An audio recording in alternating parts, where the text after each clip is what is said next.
University had given to us to go on par with such advanced technology. That too, the Department of Information Technology, either they should keep in pace with the industry, or at least they should be ahead with 0.001 percentage towards from the industry, where the students can be trained and they can get an employment immediately.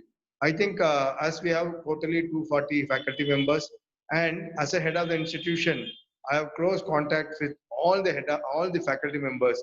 Similar to that, we have got good contacts with the industry people.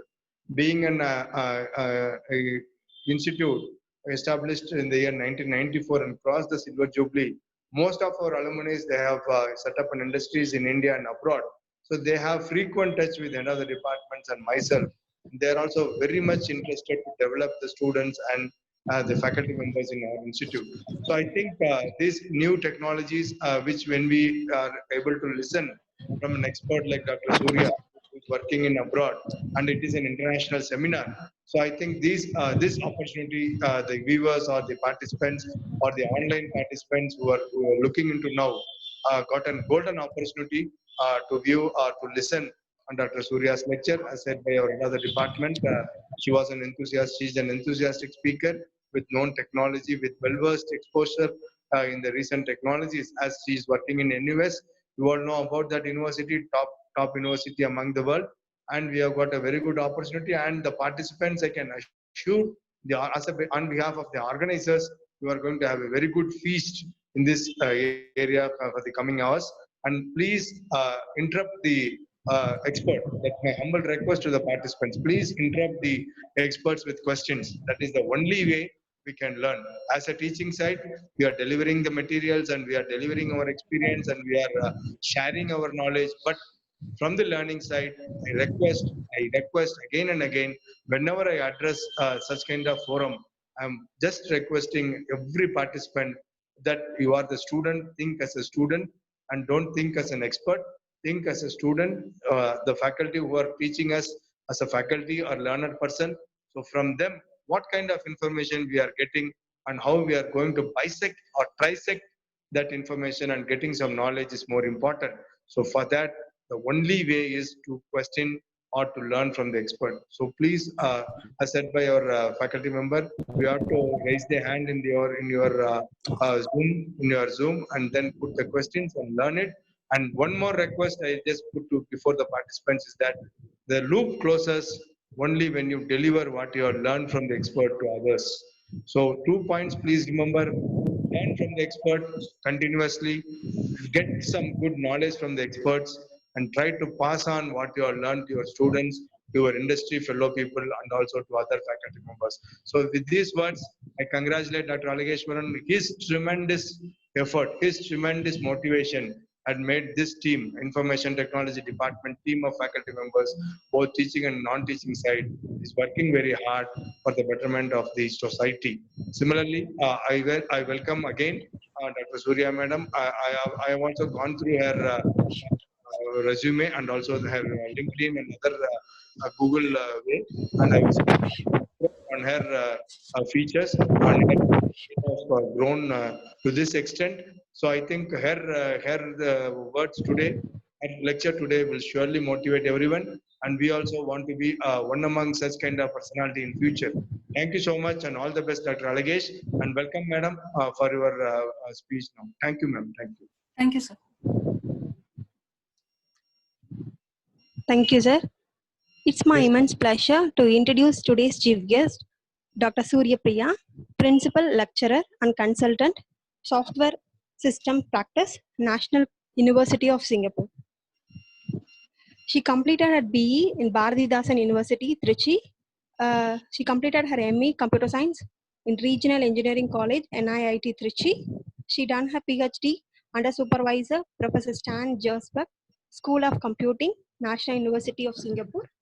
She had 21 years of experience in teaching and consulting experience in areas of software and data engineering. Her interests include cloud native service design, test automation, and big data analytics. She worked as a consultant for software firms such as IBM, SES, and Singtel, etc. She teaches cloud native solution design and data engineering for analytic course. Recently, she completed a cloud native service consulting and data lake setup assignment for her clients.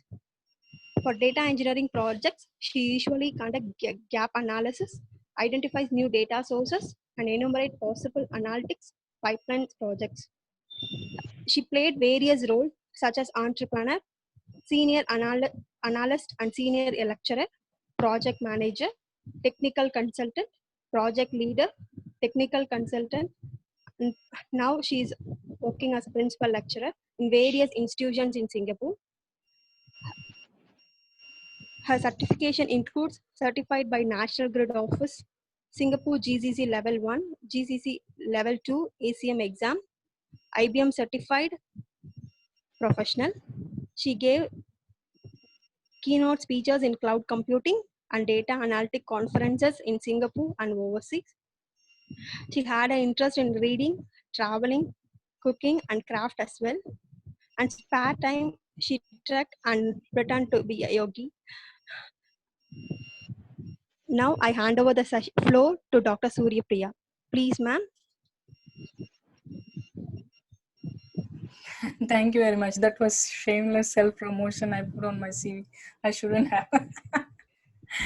Good morning, one and all, and it is very pleasing to see so much interest on the virtual world to see this topic. I really hope that we have some interesting discussions and we, as usual, learn from each other.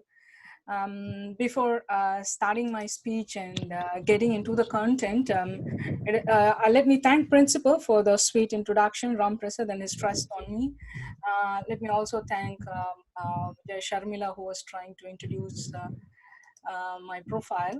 So I really am not connected to your institution directly. I'm neither an alumni nor a staff, but Allegeshwaran is like my elder brother. Like he said, we started our programming and teaching career together at Sastra. We worked for 6 years. Good old days, because we both were in charge for automating the whole examination process, and I really miss working with him. So it was always fun. We used to tease each other. We learned a lot from each other. He was my friend, philosopher, guide, elder brother, and so on and so forth. So that is good old memories. And when he asks, I never refuse. Okay, so that's the reason I'm here. All said and done, let's get started.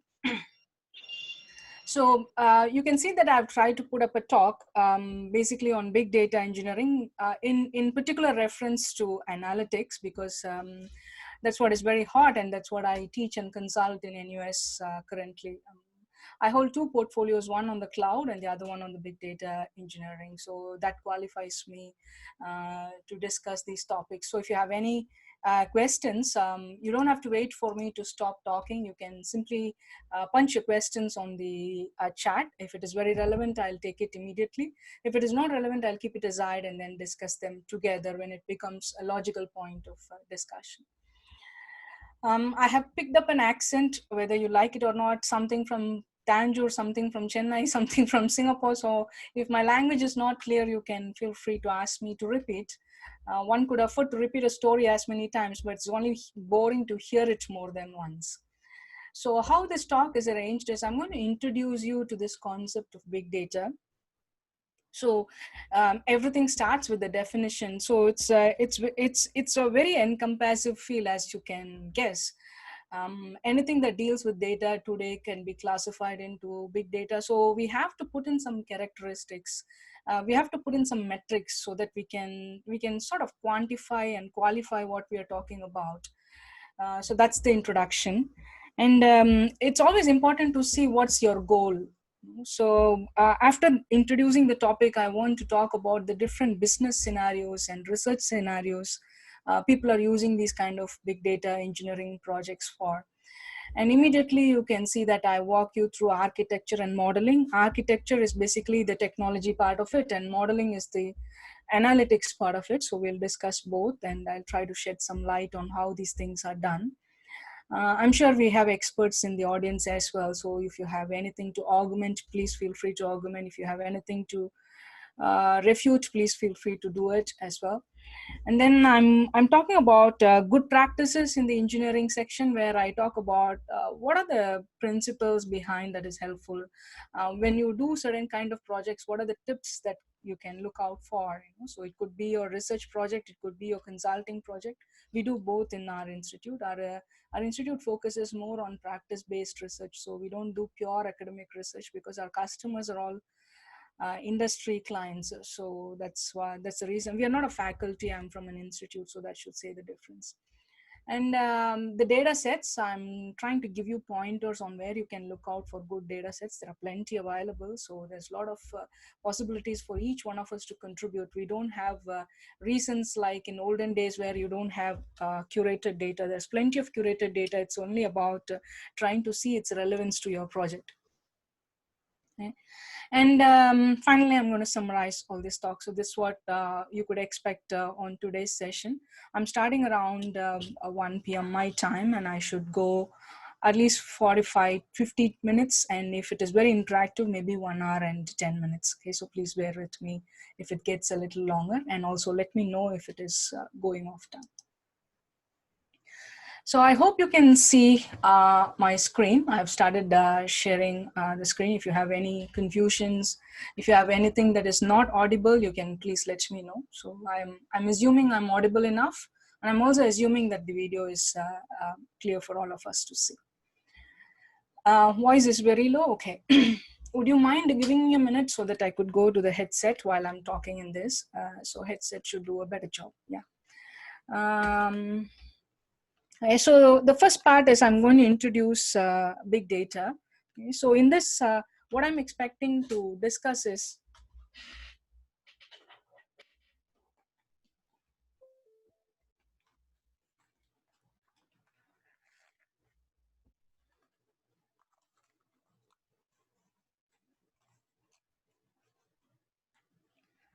so I don't know if I'm audible now. Okay, let's see. Okay, so am I audible better now? Is the voice increased or is it the same? Yeah, it's better. Surya, I can go ahead. Okay, yeah. So I'm going to stick on to my headset. The only problem is, okay, let me also switch my speaker so everything is in the same. Yeah, okay, good. So I'm done with that. Okay, so any questions comes to my headset now. So thank you for the patience. So I'm going to introduce big data to you, right? So how do you define big data? Because without definition, most of these things are not going to be interesting. So when I say I'm going to introduce big data, I'm going to characterize it. I'm going to give you some metric cards that's useful to measure that, So let's get started. Let's talk about why we need big data in the first place, So if you've come from data background, or if you've done anything on the data engineering part, you would already would have seen interesting way of looking at the data. This is basically from business intelligence, and business intelligence, they call it as DIKW model. So what you mean by that is the raw information that you're trying to capture is called as the data. So if you look into this example that I'm trying to show you here, saying SGW13 015 3262 doesn't mean anything. And when I put in semantics or meaning to it, it becomes a piece of information. It says it's Singapore Island. I'm living on the west side of it. The time is roughly 1 p.m. The PSI value is 210. And I'm using the 2.5 micron filter. The temperature is 32 degree. Humidity is 62 because we are an island. Humidity is usually high and it's a cloudy day. So that means information. And then what can I infer from that? I'm probably trying to do something. So it could be like I'm planning a event outside. At COVID-19, it's not advisable to have an event outside, but in case I'm designing some outdoor activity, I have to look out for this. And my wisdom says, okay, because it is PSI 210, it is hazardous to go outside. It's not good because they're burning some forest in Indonesia. We are having haze, whatever it is. So I would infer as I'm not supposed to have an outdoor event, and it's going to be cloudy, which means that possibly there's a possibility for rain. So I have to look at shelter. So this is how information and knowledge and wisdom gets transformed. So generally the higher part of the pyramid is what we call it as insights. So any kind of big data project that we are trying to do is about mining these kind of beautiful insights. So I have a lot of information. So what do I do with that?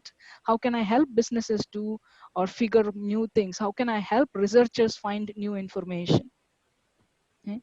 So this is what is relevant to DIKW model. So that's not new, but what has changed is basically data never sleeps, and in particular, data has moved a lot, as you can guess. And what happens here is data is multiplying very exponentially. So there is a series of poster you can Google it on the internet. I can try to put the link in the chat a little later, but that tells you how data is being produced by all the different kind of new generation applications and so on and so forth. So here I have another small clip that was released in the early part of this year that talks about how much data is getting collected over a very short period of time, as such as this. So if you look at it. So it's what we are trying to do here is we want to tell you that data is basically quadrupling itself, if not doubling up. So you can see that every year there is this company called the Data Never Sleeps company, and that basically releases a lot of data regarding how much information comes from the different platforms. That is very interesting because we have sort of touched our YOTA, and that basically means that we are still going in for much more very, very valuable set of inclusions coming up from data. So the rough estimate was we will touch 40 zettabyte, but this year we have touched 44,000 zettabyte. Google basically does roughly 4 million searches per second. And what is interesting is YouTube, for example, puts in every minute, it is getting 300 hours of uploads happening. And we have crossed 45 million transactions per second per se globally. And you can see that we are touching the 7 billion mark for our smartphones. Of course, our population is somewhere around 7.5. And we do expect the mobile phones to settle down with a maximum population plus or minus. So what does it tell you? Basically, data is growing more and more. We are going to have a lot of systems that has to handle this kind of data. So I put the link of the Domo company, which does the Data Never Sleeps part of the URL. So they basically document what are the different kinds of data sets that are very useful and how they could be harnessed. So that is from the industry's point on view on how big data is. So now as an academic or a researcher, it is very important for me to qualify my statement. Otherwise, I'll be just talking a lot of things without trying to quantify, right? So you can ask me, okay, RDBMS is the older way of doing things. Why can't we do that? If RDBMS is not scalable, why can't we use NoSQL systems, So NoSQL systems are quite good. They are scalable. You would have heard of MongoDB. You would have heard of Cassandra, you would have heard of HBase, you have heard of Redis. There are plenty of very interesting NoSQL databases that has come to play. But even then, you see that big data doesn't fit into those kind of centralized or decentralized scalable data stores. The reason is big data is very encompassive. So it is not restricted to just text. That's the first thing. And normally text is what the industry people call as enterprise gold, but big data is beyond enterprise gold. It includes audio, it includes geospatial data, it includes animations, it includes virtual reality, augmented reality, it includes audio, video, many other digital forms and data from sensors. Okay? So that's the interesting part about big data. Big data is quite huge in terms of the kind of inclusions that it does. So that's why you cannot traditionally put it into one single silo and say, okay, RDBMS is good for me, or NoSQL is good enough for me. Okay? So that's where the bottleneck is, and big data comprises of all these things. So your strategy or your processing platform also has to be very, very inclusive all these kind of discussions. That's where the challenge is.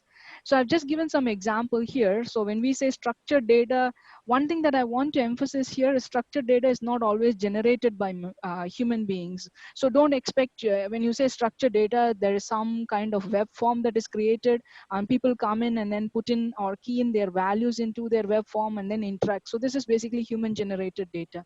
But big data encompasses of a lot of computer or machine generated data. It could be your server logs, it could be an Autobot's text generation, it could be web scraping from some content which was very, very useful. So structured data can also come from multiple sources. That's the idea.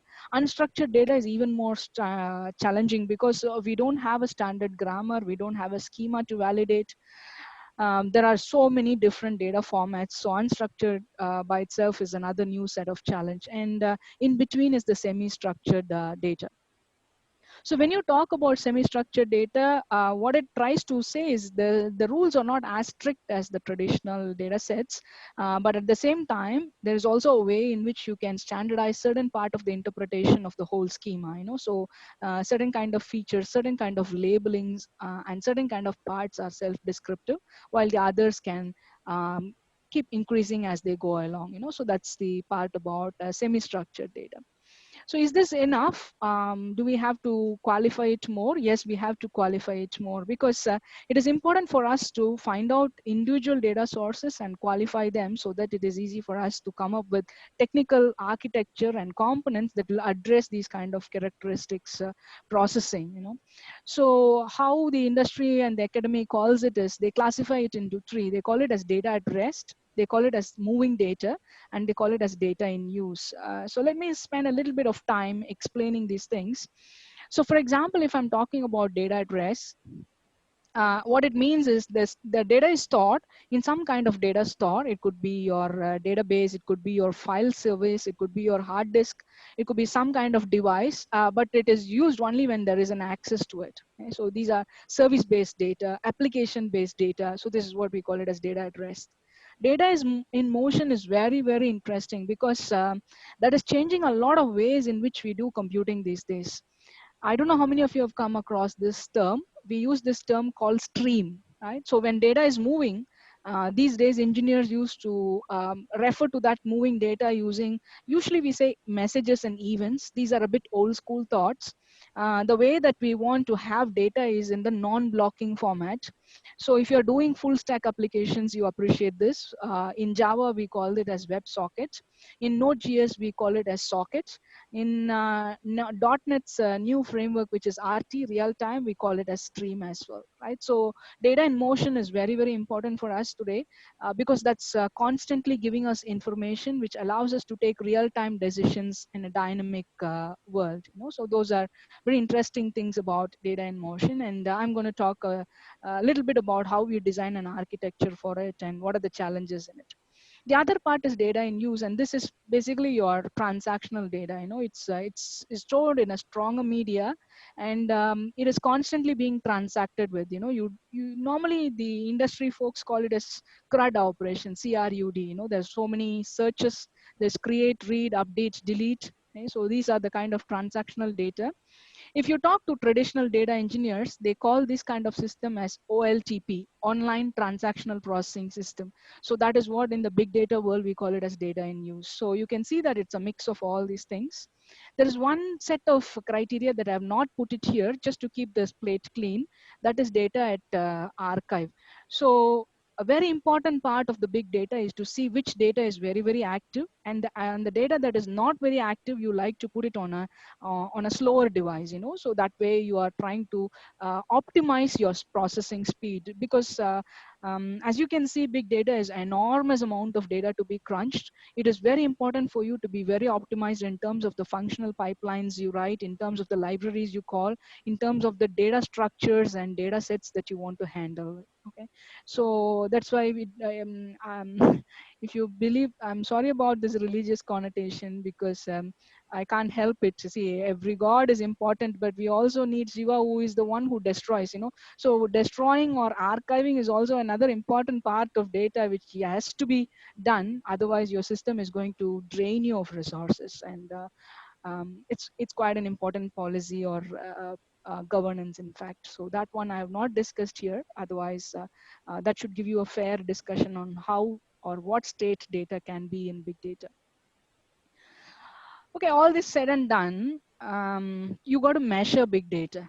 So when you say I'm going to talk about big data, it's like when two boy kids are playing in the background and I mean in the playground, and they have a fight, and somehow they want to impress each other. You would have seen this happen with boys, and these days even girls.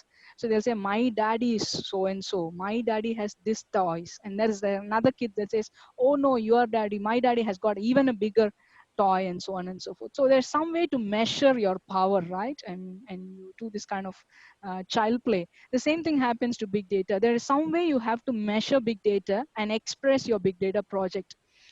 So when you do that for your normal computing projects, what you do is you say line of code. I always think that it is a very pathetic metric, but it's a very popular one per se, because we employ a lot of programmers and measure their productivity by the number of lines of code that they write, and they can basically give you a very shitty code that doesn't matter. The same way, there is a lot of interesting metrics for data, and that is what we call it as the 6V. I have a senior in my institute who expanded this to 11V and spoke about it. But fun apart, the 6 is good enough for you to qualify any kind of big data project. So if you're trying to convey your complexity of your big data project to someone, you need a metric card. These are your metric cards. So I'll spend a little bit of time explaining why these are metrics and how they can be useful. There are certain metrics that are very generic, like for example, the velocity, volume, and variety. There are certain metrics that are very, very specific to your domain. So when I say very specific to your domain, if you're doing an insurance project, these things are different. If you do an industry or manufacturing sector project, these things are different, variability, veracity, value. So what is volume? Volume is very straightforward. It's just like line of code. The more data you have, you can measure it in petabyte, yottabyte, zettabyte, then there it is. It's a humongous work, And then velocity is interesting because velocity can be divided into two. One is the compute capacity. The two is the response capacity. So when I say compute capacity, it could be something like batch processing, real-time processing, near real-time processing, and so on and so forth. When it comes to the data structure processing capacity, it is like how good are you in managing text, how fast can you manage text, how fast can you manage video. Suppose I'm doing a streaming company like Netflix, so I have different streaming rates. My data is video, so I have a lot of other kind of bookmarking, play, forward, reverse, many kind of different video stream operations that I have, and velocity is going to tell me how good I'm doing in that particular sector, given the broadband connections work well. The same thing on variety. Variety talks about all the other things that we just spoke about: structured, unstructured, sparse data, dynamic data, probabilistic data, imputed data. There are many, many statistical connotations here on how you want to make variety in your sampling, how you want to make mathematical distributions in your sampling. So these things are defined by variety. So these are generic metric cards, as you can see. And the domain specific ones, when I say variability, depends on how your data set is working. So let's say I know the most popular e-commerce in India is Flipkart and Amazon, right? So they don't have constant traffic all the time. Sometimes they'll have flash sale on the weekend, so their traffic is very high. Many a times they are having normal workload, and there are many times there are clearance sales. I think here we call it as June super sale, Singapore sale. I'm sure we are known for Adi Tallubudi, right? I mean, there are times that we have clearance sales, and then that time your complete data velocity, the way that data comes in, is going to change, right? So that's basically variability. What are the differences in the changing data sets? Does my schema change? That my velocities change? Does my connectivity and connotation with other data sets change? So that is basically variability. Veracity basically means how much can I trust this data? Curated data sets are fine. Trustworthy data sets from certain kind of organizations are fine. How much do you trust a tweet that comes in? A tweet, on the other hand, need not be that much trustworthy. So you have a metric for that. That's basically veracity. The last one is business value. by doing all these things, what kind of benefit is my company getting, or my project deriving, or my research work looking at, so it is either the research value or the business value. That's the last metric. So 6V is basically measurement. It's like your scale. So you take a scale and measure a distance. This 6 metrics is for measuring big data. Okay? So this is all you have to understand as introductory things about big data. If you have any questions, I'll take it now. Otherwise, I'll just keep moving on. I'm hoping I'm on the right speed for you to ask and interact. If you want me to slow down also, please let me know so that I can slow down. I'm so used to talking like this in my lecture classes, so I'm using the same style. If you want to change any of these things, please put it in chat so that I can. Yeah, thanks, Raja. I think he's with me, and that's very assuring.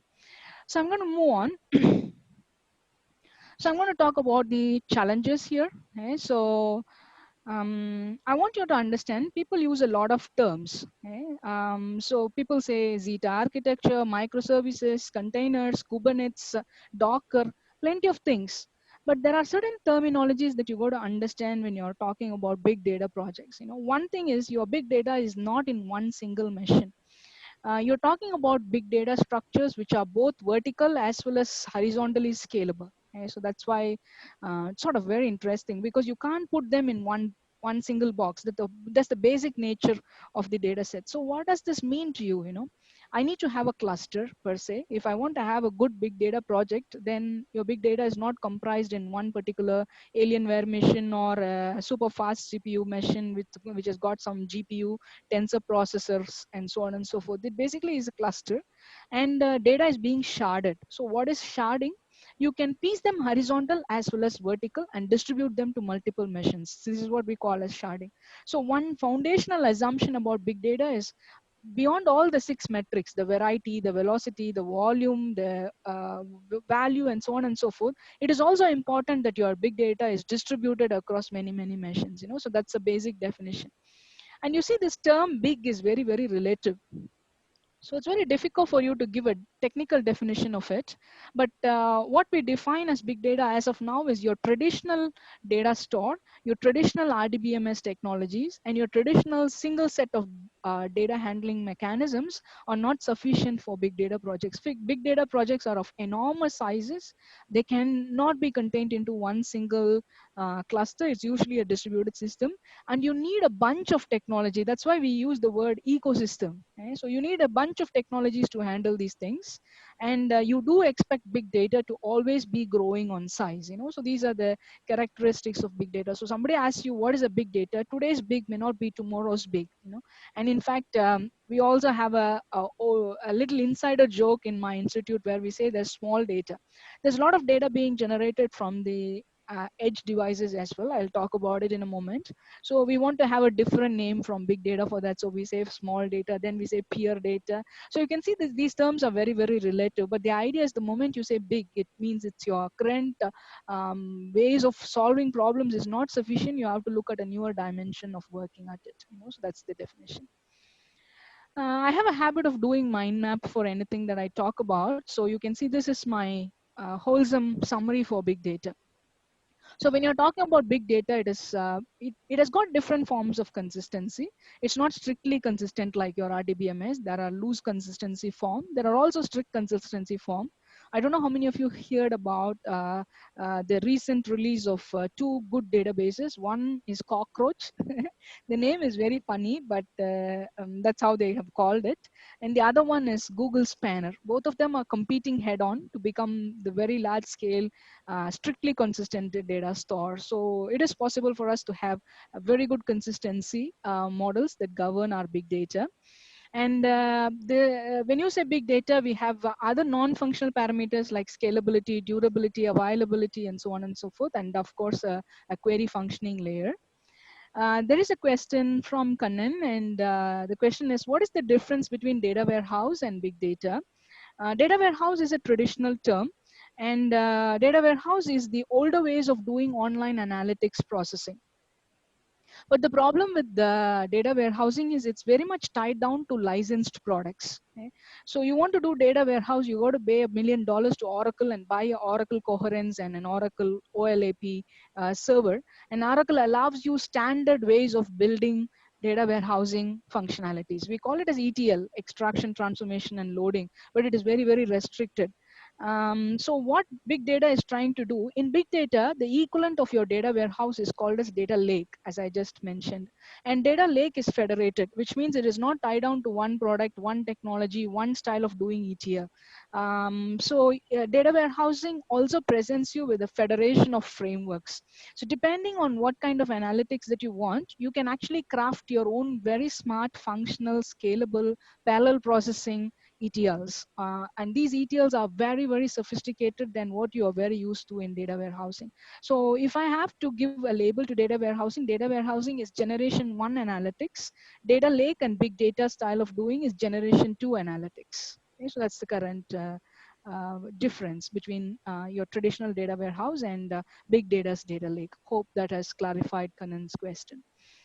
And there is also more. When you're looking into data formats, we are not constraining ourselves to just document databases, you know, I mean, relational databases. See, the thing about relational databases, it's a star schema. So you basically have to store things as different tables and relationships between the tables. Of course, you have constraints, integrity constraint, domain constraint, referential constraint, and a lot of other things. You have normalization, denormalization. But the star schema has got certain kind of access pattern, which is completely governed by the code's normal forms. Many times when it comes to big data, that is not sufficient. So you'd like to federate these things. So you can see that there are newer forms of data sets like document data sets, graph data sets. Document data set is a very good example of hierarchical data model. Graph data set is a very good example for networked data model. Key value and column family are alternative forms of star schemas, which are much less restrictive compared to RDBMS. So there are a lot of new generation data structures and databases, which are also part of big data. So that's another new thing about big data. We spoke about the metrics, so I'm not going to touch that again. What I have not talked about is retrieval. So I simply said that when you say big data, you need a query processing engine, but the query processing is much more sophisticated than your normal SQL. So when I say normal SQL, what I mean by that is your select, your insert, update, all the kind of queries and procedural languages that you do in your traditional database. So that is not enough, right? So we want to have more mechanisms when it comes to retrieval. So we want a query engine. We want to have a pattern recognition tool, which we call it as text pattern recognizer. I don't know how many of you have heard about Solr and Elasticsearch. Elasticsearch has got a Amazon version as well. So it is very important for you to do pattern recognition in big corpus of text. You know? So there are a lot of new retrieval mechanisms beyond query processing. Sometimes we want the response to be faster. So we are looking at real-time query mechanism. Many a times we want to learn from text. So we will be using more sophisticated machine learning models for retrieval as well. Okay? So you write your machine learning rules and then you get answers. So query itself is changing to be a very sophisticated system. So which is not just query, it is much more than that, as you can see. And then I said, when I defined big data, I said you can't put it in one machine, right? So you have a distribution for that as well. So you can have a master-slave distribution. You can have a peer-to-peer cluster distribution. You can have sharding distribution. You can have single machine distribution, which we call it a pseudo cluster, by the way. So these are different distributions possible for big data. And of course, we spoke a little bit about query. So query includes normal data query, NoSQL query, scripting forms of older ways of data warehousing queries. A lot of in-memory and caching strategies are also inside query. So query has become, so if we imagine the old query system to be like a bus, now the new query engine is like a rocket, you know, super fast, very smart, a lot of AI inside. You know, that's how you have to look at it. So that's pretty much what I have to talk about in terms of big data infrastructure. See, I constantly go out for consulting. I don't know how many of you are involved in consulting. So we consult for research projects, we consult for industry projects. So when clients come and ask us, okay, right now I have an old data warehousing system. I have few databases which are RDBMS system. I want to go to big data. Can you help me on that? the first thing we have to educate our client is it's a journey. It's not like a magic wand and then you just say, okay, abracadabra, the next day it becomes big data project. It doesn't work like that. So we have to put a lot of things in place. We have to put in a metric card, which is the 6V. Then we have to say what you want to change, what is your priority, and then you iteratively go across a lot of processes, guidelines, architectural principles, evolutionary design, and so on and so forth, until you reach your big data valley. So you can see that there's a lot that goes in terms of data, there's a lot that goes in terms of computation, there's a lot that goes in terms of engineering and architecture, and not forgetting the core of your big data projects is the analytics modeling, which is the math part of it. So all of these play very critical role. So what I do is, this is from EMC. You can Google it and find this picture, of course, with all the credits to the original authors. I use this to say, okay, so you're here, you want to go into the next stage. These are the things that you got to do. These are the things that you got to manage. These are the models you got to get across. So we have to set them on a journey, put in a task force, constantly do gap analysis and figure out what's changing and so on and so forth. So that's basically the consulting aspect of it. So if any of you are consulting like me, you will find this useful. So feel free to use that from the internet with, of course, due credits to the company. And then I also want to say, because software engineers did think that big data is their contribution because they have been doing data engineering for a long time. The data science people potentially think everything mathematics is data science, and big data is also part of that. And then we have another set of AI engineers who are talking about in discovery, those guys who are typically doing knowledge engineering, BI, data warehousing research. They also feel that data is theirs. So you got to understand that it's a culmination of all these three things. There are a lot of engineering aspects, there are a lot of intelligence aspects, and there's a lot of analytics and data science aspects to big data. So you can't silo big data and say, okay, I'm a big data engineer, I have a big data project, I'll do nothing but data engineering. Doesn't work that way. So you got to understand how these things culminate. You got to find out the sweet spots to get the best benefit out of these things. So that concludes my introductory segment, which basically took most of the time because it's very important to set the context. After that, nitty-gritties are always easy. So you have any questions, feel free to post it on the chat. I'll try to attend to it. Otherwise, what I'm going to do next is I'm going to show you where all you can apply. So this is just like idea smithing. Okay? The next 5 to 10 minutes, what I'll do is I'll tell you where all big data is very beneficial. So you can see that big data engineering is not confined to one particular area or a few particular standard things. There's imagination is your limit, and that is why I feel very, very thrilled when I'm trying to do big data project. In fact, I try to tell my son that I get to live different avatars every day. Computer science is one area where you get to cut across many domain that you may not even have imagined existed. So that's what is making it very, very interesting. So I'm going to idea smith some of these discussions here. So I'm going to talk about how processing happens and what are the key things you should understand. So you see that we have characterized big data, we understood what are the different types and so on and so forth, but the work doesn't stop there. So from big data, you got to build your mathematical model and make it into an analytics project. And the reason that you're trying to put in all these analytics model is because you want to guide business decisions. So you can see that there is a stratum there. Okay? So from disorganized big data, you're trying to logically group them in your analytics model. From logically grouping them into an analytics model, you're making them data driven insights. So the data is trying to tell the top management what to do, how to move, and so on and so forth. So we no longer look into gut feeling, instincts, leadership thoughts, no bluffing story. Everything is proven. Your facts come from data. So that basically means it's a very pragmatic driven model. So that's why big data is very, very popular. And I have to tell you this because many of my students go to internship projects, and when they come back, they are very, very frustrated. So they tell me, "Oh, ma'am, you sent me to this project. The company is so good, but you know what they did to me? They asked me to work with the Excel sheets for 80% of my time. 80% of my time was completely on pre-processing, which is fact. So you take any kind of big data projects, the major part of your work, which is very laborious, mundane, boring, comes from the pre-processing of data. The more insightful part, very interesting part, is your analytics model building. And of course, the engineering challenges come from the implementation. So there are three segments typically in all the kind of projects that you are trying to do. So that's what I wanted to give as technical introduction. So let us talk about the different business context.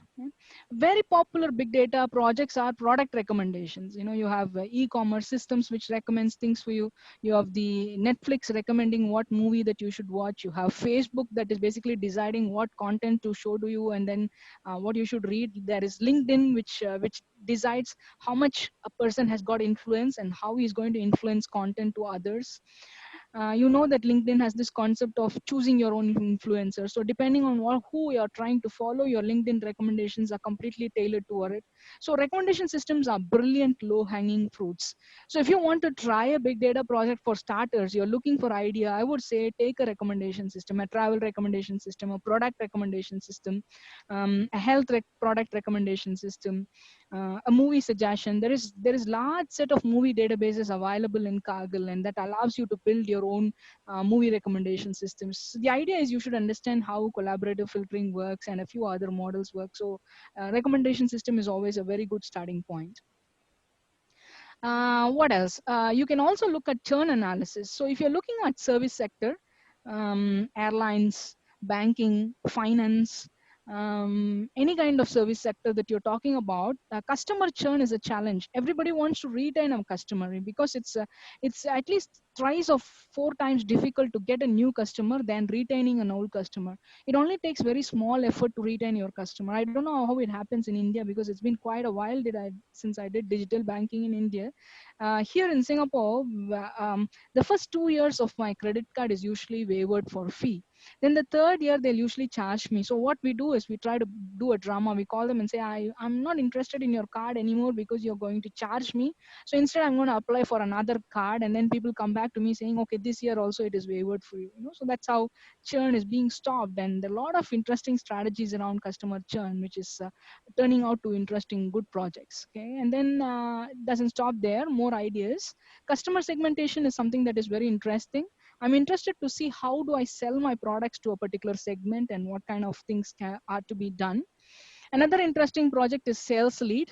If you're looking at large marketing teams and sales team, particularly India is very famous for telemarketing, BPO, and so on and so forth. So it becomes very important for you to do a lot of sales analytics. How are you doing follow up with your clients, and how are you going to prioritize those things? So if you're looking into research ideas, I would recommend taking BPO and doing sales lead prioritization as a very good research pointer. So those are very good projects to start with. And enough with business. There's also interesting AI things that you can do. It is very easy. You just have to write 4 lines of code to build a chatbot these days. We have AI chatbot, we have Azure chatbot, we have Amazon's chatbot or intelligent chat. So all you got to do is train your system to understand your semantic words and then use stop words. And then there are some key data sets and pointers. And then you would like to do some lexical analytics. You try to give them some semantic polarity and things like that so that your chat system starts working very well. So sentiment analysis is only one. Transliteration projects, translation projects. There's so much that you can do from review analysis. Okay? So there are plenty of NLP projects available on the sentiment. Text analytics is a very hot area. We do have a course on that in our institute, and there are many, many interesting research work that we do there. And of course, when it comes to money, fraud detection is the best showcase. So insurance companies want to do risk analysis, bankers want to do fraud detection, fintech companies want to understand the fraud profile that can probably happen to a particular product that they are introducing. So fraud detection is another very thriving business area and research area where there are plenty of big data analytics product. When it comes to the manufacturing sector, predictive analytics is very hot. For example, in Singapore, we are part of some of the predictive analytics for airline companies like Boeing, Rolls-Royce, and I really had a very interactive conversation with another sensor guy last week, and he was telling me that the new kind of BMW cars that come out, I forgot the model number. They basically have 3 lakhs. In Indian terms, it's lakhs, right? It is 3 lakhs, or for us, it's 300 million, 300,000 sensors in one single car. That's amazing. I usually think that huge numbers is only for flights, but these days even you're talking about driverless car and so on and so forth. So there are a lot of sensors that happen in your manufacturing sector. You want to find out your replacement day.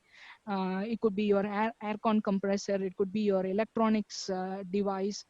It could be even your delivery system, your supply chain, anything. Predictive maintenance is everywhere.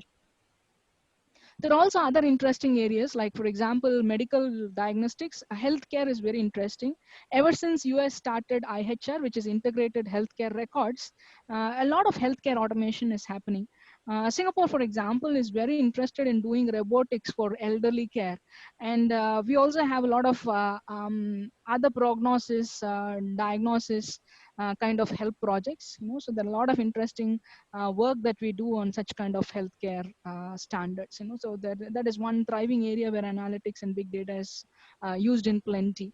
Again, Singapore is very related to fossil fuels. As you know, that it's one of the largest chemical hub for petroleum products and gas products in Southeast Asia. So that should explain why all the gas and oil companies have a station here. So there are a lot of interesting predicting projects as well: geological factors, stock factors, climate conditions, and many, many things to look into prediction for them. So we have a lot of good showcases in this area as well. This is just a list of laundry items kind of thing. For India, there'll be much more. You just have to sit and figure out what works for you. I'm just throwing in ideas, and I really hope that you can pick some inspiration from these kind of examples. Okay, so I've spoken a lot about the business aspect. It is time to get into the mathematical part of it. So when we say that, for example, you're trying to say analytics modeling. See, it is very interesting. I think I have to give you a little bit of light here. So please bear with me while I get my machine ready to talk about it. See, generally when you talk about analytics, right? Analytics is interesting because it has got so much sophistication in it. Okay? And when people say analytics, there are basically some hundreds of projects that are possible from analytics. So maybe I should classify the analytics projects first, then I'll come and talk about why this modeling is important. Then it stays more interesting to you. So if you look into the basic ways of analytics project, this is how people look at it. So the simplest form of analytics is always called as the descriptive analytics. Descriptive analytics is useful because descriptive analytics teaches you how to sort of query something and figure out. So usually your reports, your query languages, your pattern recognition, the questions that are related to what. When you want to answer a what kind of question, then you talk about descriptive analytics. That's a very preliminary form of analytics, yet very useful. Then you have this predictive analytics. Predictive is about when. Okay, so I replaced my tube light 9 months ago, and I know it is not an LED tube light. I think the shelf life is 13 months, so the replacement time is somewhere around the next August to September. So that's basically predictive model. It's just like crystal ball. Given the past data and the present data, how can I predict the future? Prescriptive analytics, on the other hand, doesn't just stop with prediction. So prediction is fine. It's something like your astrology or Josium. You wanted to find something on what happens. That's fine.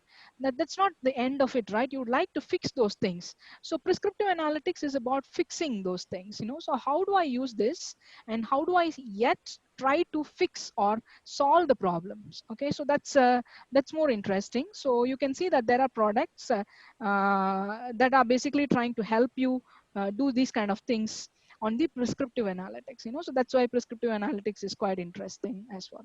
Cognitive, on the other hand, is super sophisticated. To me, it's like trying to behave like human beings. You know, cognitive analytics basically means you're not using digital formats to communicate. It's just like how am I communicating to Priya or Kannan or Raja who is listening to me and asking me for chat items or queries? I'm basically trying to use my voice, and they're basically using their own ears to listen. So these are basically called primary sensing skills. Our primary sensing skills is vision, speech, audio, video, all these things. You know, so when we start working on that level, like if you're looking at projects like your Alexa, AWS Alexa or Google Home, or your Siri from Apple, then basically it is cognitive analytics. So you can see that the complexity increases gradually. It is able to give you foresights. It's of quite high strategic value. That's all it is. So these are the basic forms of analytics. According to me, you know, I'm a bit biased, and my friends say that I'm very opinionated as well. So what happens is, with the age, you start picking belief systems, and I think it's everybody's problem, not just mine. You know, so there are so many analytics, but to me, this is the ladder. It starts with what questions, it goes to when questions, it talks about how to fix, which is prescriptive, and finally it goes into why. You know, why certain things happen this way, why think. You start thinking and you start cognizing like a human being. That's your artificial intelligence. So this is the basic complexity spectrum. But you will always read about many different kind of analytics in the literature. You know, so literature doesn't stop with this prime analytics. There are many other supporting analytics as well. Suppose you are only interested in finding out simple patterns of insights. We call it as pattern based analytics. Suppose you're using healthcare system, you want to try to do something. As long as the patient's ECG is settled, then you're done. So that's an outcome based analytics.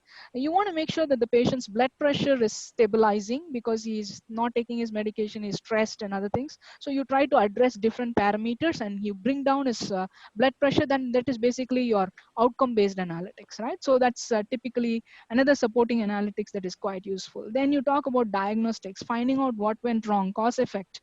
Then you're visualizing. Many a times, instead of talking a lot of things, I can simply show you one visualization report and everything is conveyed fast. And of course, the language part of it, which is the semantics. So to me, all these things are supporting analytics as well. Okay, so that's about analytics. But if you look into the mathematical modeling of the analytics itself, there is something that you got to understand. There are a lot of things that has changed in the recent days, and that's why it's very interesting for you to understand this. Because if you understand this, then it's easy for you to say why certain kind of problems are more looked up than certain kind of problems. So let's look at this. Okay, so I'm just going to show you something, okay, on how we are trying to change the way that we program. See, many times when you're trying to do programming, you're so used to writing programs. For example, just give me a moment, I need my gloves. Many times when you're trying to do programming, what you do is you basically try to work at it with certain kind of connotation. You know, so you say that okay, when I'm trying to do, say for example, you're doing PLSQL, you're trying to do stored procedures. So what you do in a stored procedure is you declare your procedure, your start of your procedure. Okay, and then what you do is when you have started your procedure, you say that this is step 1. Okay, 2, 3, 4, 5. Sometimes you may have to loop, sometimes you have to do constructs. A lot of these things become one particular procedure, and a lot of these variables are local variables. So you have many procedures like this. If one procedure wants to communicate to another procedure, what you do is you use global variables. So this is your traditional way of programming, right? Now then what happened is we defined object oriented programming language. Why object was interesting is you define everything as an object. In your object, you will have attributes, right? Attributes are nothing but data sets, right? And then you will try to write methods, right? Method 1, method 2. These are nothing but behavior. Right?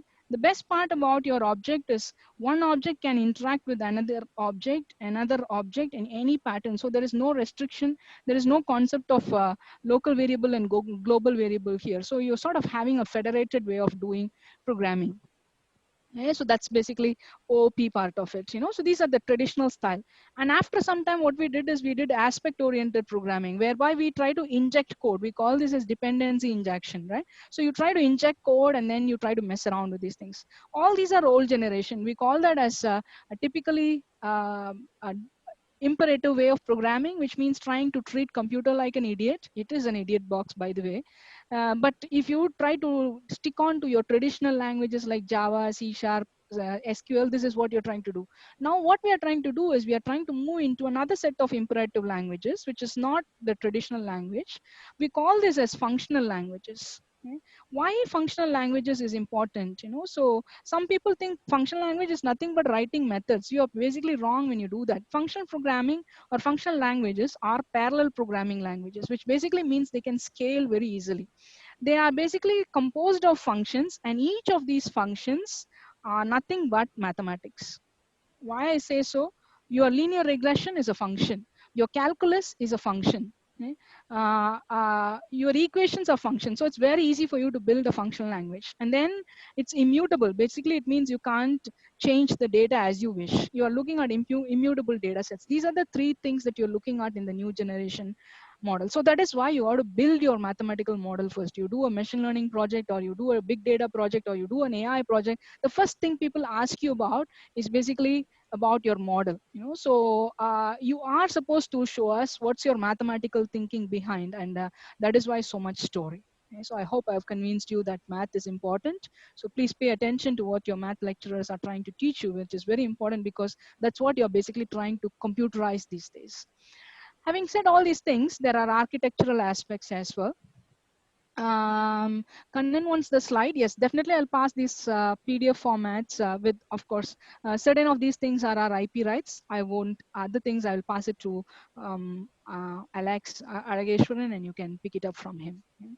Feedback form, I don't know. Please wait for Alex instructions.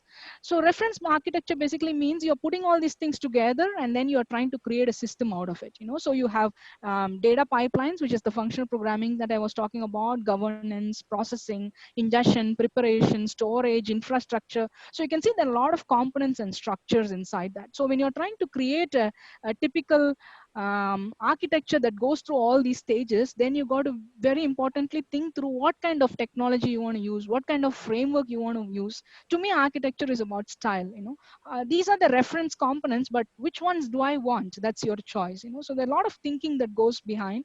You have to understand your requirements. You got to understand your mathematical model. Only then you'll be able to come up with sensible architecture. So that's the architecture part of it. And I'm just giving you examples here. So for storage, there are certain kind of tools. For ingestion, there are certain kind of tools. Kafka is an ingestion tool. Flume is an ingestion tool. And then you have query languages like Hive, Pig, Zeppelin. There are many kind of querying languages. There is, of course, many frameworks to compute. The very old way is doing MapReduce. These days, we teach our kids Spark programming. So that's a beautiful framework. And if you got to pick up something, that's something that you can focus on. And of course, there are a lot of reporting tools as well. So this is how the processing happens. And then if you want to talk about the scalability, there are a lot of things that you are doing on the server side, which is interesting. Like batch processing, time frame analysis is something that we are very interested in. So if you're interested in doing research, you should talk to me. We are doing some work there, so we could possibly collaborate. And then of course, I was joking about small data, right? So there are a lot of things on the small data side as well that keeps coming in. And it doesn't stop there. There are much more interesting things that happen. We spoke about data lake. In data lake, what we say is, we say batch processing is the Lambda architecture. Speed processing, we call it as the Kappa architecture. And serving is basically the querying architecture, or the scalable query architecture. So this is how we put in a data lake in place. So there are much more to it. I'm just highlighting the key things. So yes, I understand the style, I understand the architecture. How do I really do it? I got to find out tools for it, right? So typical examples of tools could be many things. It could be your Hadoop stack. So you could be using your Yarn cluster. Instead of Yarn cluster, you could be using your Kubernetes cluster. On top of it, you could be using Spark framework or Storm framework or Flink. There are so many inside. So these things keep changing, right? So you will be interested in looking at the ecosystem. So minimally, when you're putting in an architecture in place, you should have storage, you should have processing, you should have formats, you should have NoSQL, you should have cluster management and management and configuration of metadata. So these are essentials. But somebody will be interested in seeing what are all the tools available, because when you're talking about Hadoop, there is so much that is happening every single day, right? So there is this guy, he's also a data enthusiast like me. He's Matt Track, and he has a habit of putting the whole Hadoop thing as a poster. So look out for Matt Track's Hadoop ecosystem poster that tells you all the latest tool that is happening. Unfortunately, he didn't do anything for this year. I think it's COVID time. So give him some time. You should be able to see the 2020 picture somewhere in August or September. But this diagram tells you what are the many different kinds of tool in big data at any point on this. If you really want to learn hardcore on how to handle these things, probably you should come to Singapore and do a course with us. So that basically qualifies my marketing part that my boss wants to do. So, so that is the options for you. And does it mean that you always have to use your own cluster? Not necessarily. We use distributions. Anyways, for example, my institute collaborates with Cloudera's distribution. So whatever we teach are Cloudera's version of big data products. If you're going to Amazon, there are a lot of EMR and Amazon related analytics product. So if you're going to Google, Google calls it as Dataproc, and of course they have their very efficient public subscribe. So there are a lot of Google products that you can use for big data as well. There are also Azure products. They are basically called as HD side, high density data inside machine learning and so on and so forth. IBM also has its Cognitos, which is also another set of analytics set of products, right? So this is basically the different products from different companies. You can choose that. Now coming to data sets, there are plenty of data available for you. Data is not a problem at all. The last 10 years, the most interesting hunting ground is Kaggle. You also have all the cloud vendors having data sets. Google has its data set, Amazon has its, Alibaba Cloud has its, Tata Cloud has its data set. All the governments are also putting in data sets. So if you take, for example, Indian government is very efficient in putting certain of the open data sets out for you to do research. Singapore government, UK government, Canada, many governments put data sets for you to start using. We have another website which is called as KD, which is a Kaggle spin out basically. KD Nuggets is also a beautiful data set website. And there's this World Bank which gives you a lot of data. NASA and space research organizations like ISRO gives you cleansed data sets. Universities give you data sets. You can use that. Social media has got plenty of data sets. You can use that.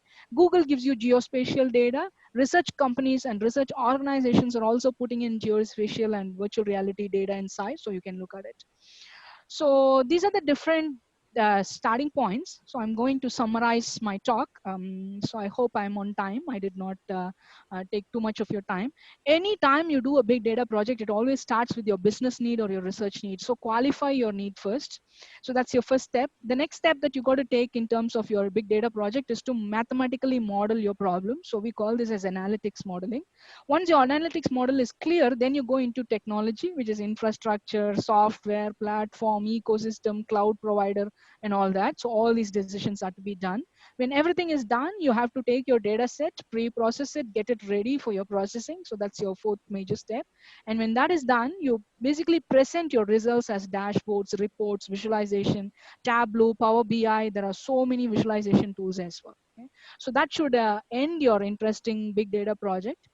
So what I did in this talk is I introduced you to concept. I gave you a lot of idea smithing on where you can apply these big data projects. We spoke about the mathematical background. We spoke about the technology and infrastructure background in terms of architecture and engineering aspects.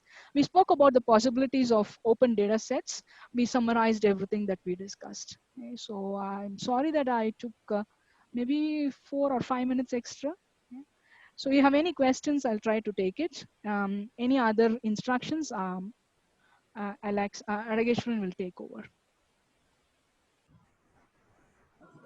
Yeah, Any thank you, questions? Surya. Feel free to put it there. Participants, if you have any questions, you can. Thank you for all the good comments. Thank you very much. If you have questions, you can. So there is an architecture specific to, there is no specific architecture for different volume, terabyte, petabyte, zettabyte is no difference, but we do differentiate in terms of the processing style. So for batch processing, we say Lambda architecture. For real-time processing, we say Kafka architecture. For designator understated smaller data, big data projects, we say microservices. So there are like 6 or 7 architectural styles, mostly on the computation model, not on the data size. So volume is not a big metric to differentiate architecture in the big data world. What are the algorithms that are more effective? See, to start with, machine learning is a very good low-hanging fruits. There are beautiful machine learning algorithms that have come into the Spark framework. The next low-hanging fruit is text analytics. There are plenty of text analytics algorithms that are available in the library for you to use. Beyond that, statistics, pandas, numpy, R, all these are inside your Spark box. So when you use Spark, you get access to all these things as well. So these are very commonly used algorithms. I don't know whether they are effective. Effectiveness depends on how you build your model or formula. But these are very simple. So Spark is like a Swiss Army knife. It has got all these libraries. So how effective your project is about how you know which tool is used and how you want to use that. The scope for feature selection and dimensional, see, there is no restriction. It can be a simple machine learning project. It could be a neural learning. It could be a deep learning. It could be a enforced learning. So as you can see, learning algorithms can get really as sophisticated as you want. So the scope basically depends on your data set. In my practical experience, when I say feature engineering, I can do feature engineering only on what I got, So if I got certain kind of data sets and certain kind of features, my learning should suit that. So usually feature selection and scope depends on the different kind of data sets that I've collected. So that's for Gayatri's question. How big data engineering is applicable to process and automation? There's plenty that you can do. Very simplest you can do is descriptive analytics. Automation industry needs a lot of descriptive analytics. It also uses many of predictive models, Ravi Kumar. So that should give you pointers on how you can start in the automation sector. I think I've addressed most questions. Yeah. Yes, whatever I can share, some of it is my own diagram, so I don't want you to come and sue me for that. Okay? So I'll put all the copyrights and then I'll share the diagrams with Alex. Procedure to apply for this course. Anyways, come and do a master's if you have not done a master's. That's the easy way. You get to learn a lot of things in one course. It usually lasts for 1 year, so you can try that. If not, if you want to come specifically for this one I teach with Dr. Venkat and Dr. Liu Fan. So we 3 of us do this. I can point you to the curriculum. So it's a 5-day course. It happens thrice a year. So you can look out for it. For locals, there is some funding, but for others, I don't think there is any. So you got to get it sponsored from your organization. So it's a 5-day course and it's called as Big Data Engineering for Analytics. It basically teaches you a lot of things, including the Spark box. Yeah. So how to apply? You get your sanction from your college and then you can come in. You can do that. Yes. That's one of the 2 courses I teach. I teach around 6 or 7. So this is my favorite. Some of the content is from that course as well. Any other questions? Thank you guys. There are a lot of good comments and compliments. I'm very humbled. Thank you very much.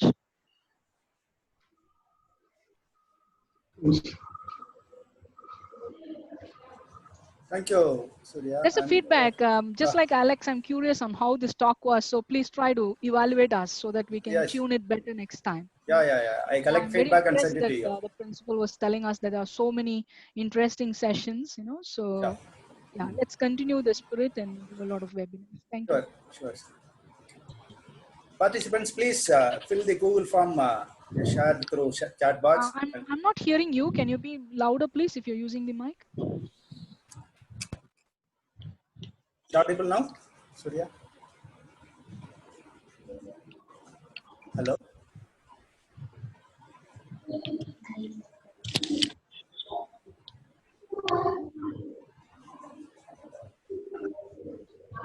Dear sir? Yes, sir. Yes. Yes, sir. Vijay Sharma, madam, you can go ahead. Thank you so much, ma'am, for this informative session. I hope all the participants enjoyed the session, gain more information about big data analytics, analytics modeling, architecture, data sets, challenges, characteristics, metrics, etc. The session is very informative and excellent session, ma'am.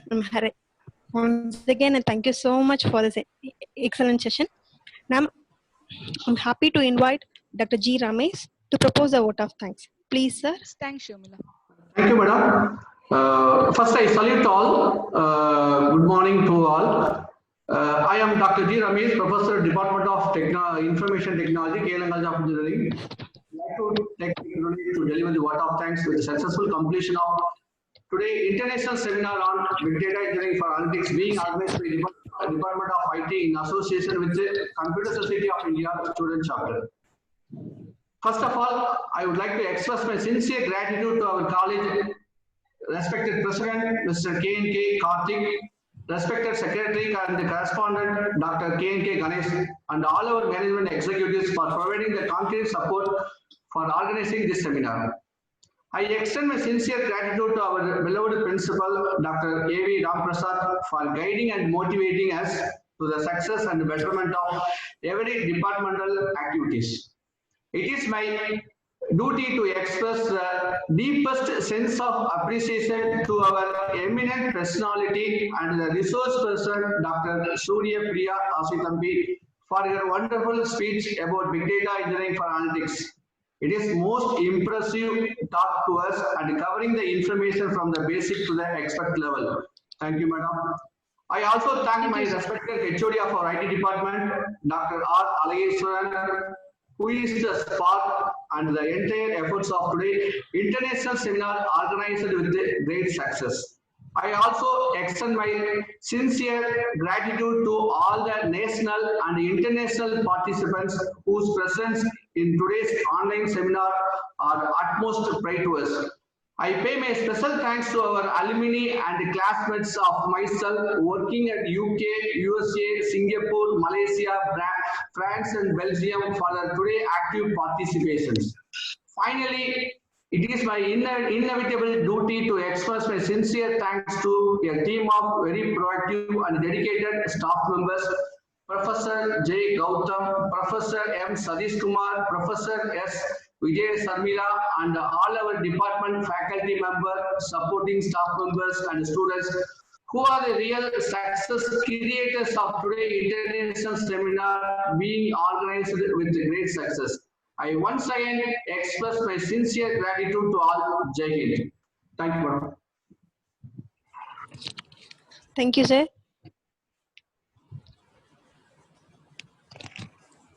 Thank you, participants. Thank you, Surya Priya Saitambi, for your wonderful session. Thanks. Thanks, Alex. Bye. Bye-bye.